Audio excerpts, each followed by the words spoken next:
Two frum people are walking down the street in New York City.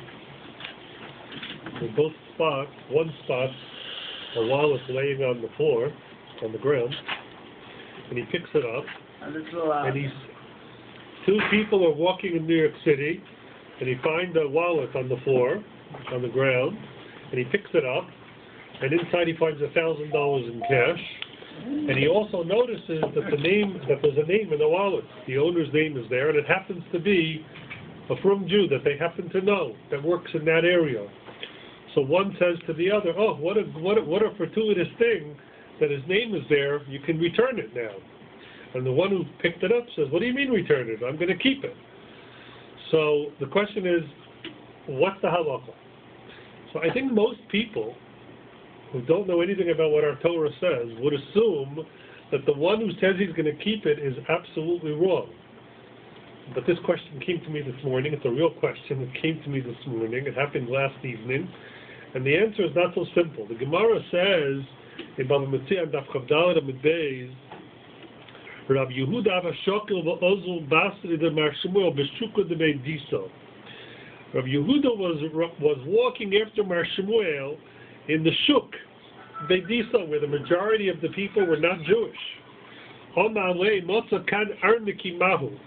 He said, if I would find a wallet here, what would be the halacha? He said, the halacha is clear that the wallet belongs to you. It's a public place. The wallet, we assume, came from somebody who wasn't Jewish.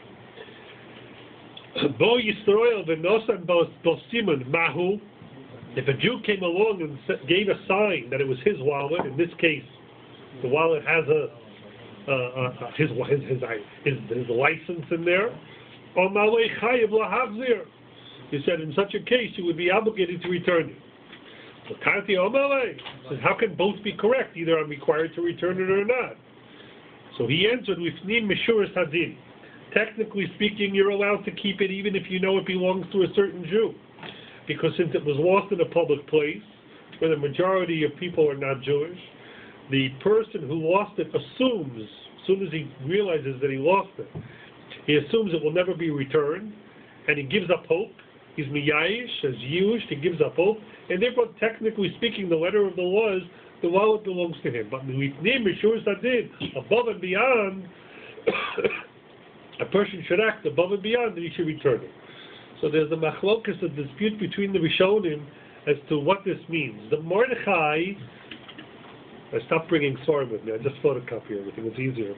The Mordechai points out that this is a Jewish concept that we should all do, that we should all act lifnim mishuras hadin.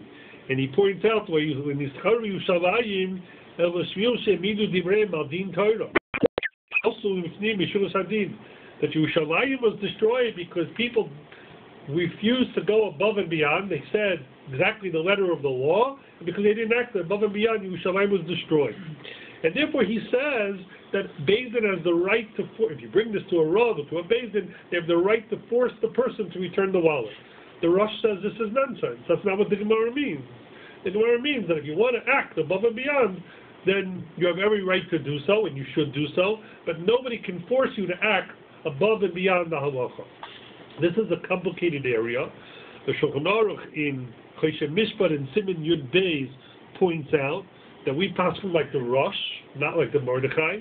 The Beis Din does not have the authority to force somebody to do that which is above and beyond the halacha. It's interesting, I don't have time now, but the Tzemach Tzedek, not the Lubavitcher Tzemach Tzedek, Menachem Mendel Krachmo has a long tshuva, goes on for 4 pages, about this very kind of situation where two people find a wallet. But anyway, the Aruch HaShulchan, when he discusses this, says, even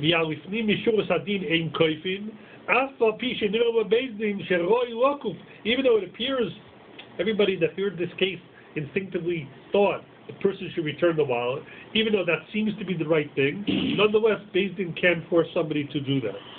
And then he points out that, what does that mean, force? When the Mordechai said force, he meant force, put him in prison, and excommunicate him. So no, you should certainly try to convince him, bidvorim, with words, in order like to say to him,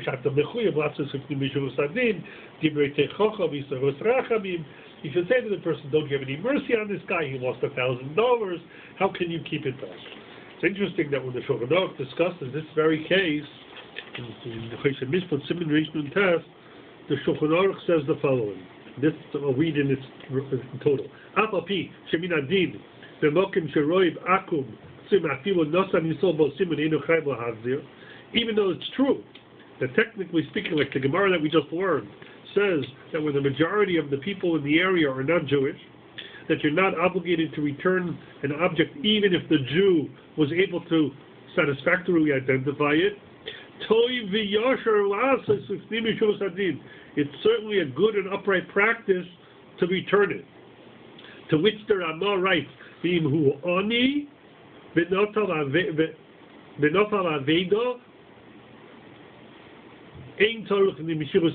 the person who lost it is poor, the guy that lost it in this case happened to be, we found out who he is, happens to be happens to be a wealthy individual.